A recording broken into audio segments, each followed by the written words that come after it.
आणि वंचित बहुजन आघाडीने लोकसभेसाठी आपला जाहीरनामा प्रसिद्ध केलाय। वंचितच्या जाहीरनाम्यामध्ये एनआरसी आणि सीएए कायदा असंविधानिक असल्याचा उल्लेख आहे। यावेळी बोलताना प्रकाश आंबेडकरांनी समान नागरी कायद्यावरनं मोदी सरकारवरती निशाणाही साधला।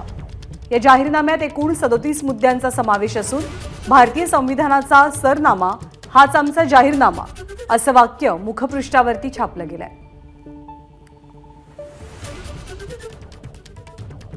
एनआरसी आणि सीएए हे टोटल अनकॉन्स्टिट्यूशनल आहे असं आम्ही त्या ठिकाणी मानतोय।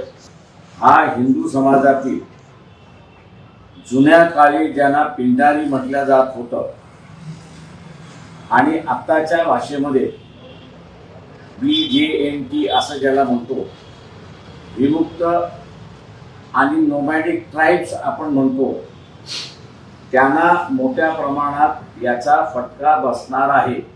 आणि म्हणून भारतीय जनता पक्ष हे इथल्या हिंदू मतदारांना फसवतोय की एनआरसी आणि सीए हे मुसलमानांच्या विरोधात आहेत।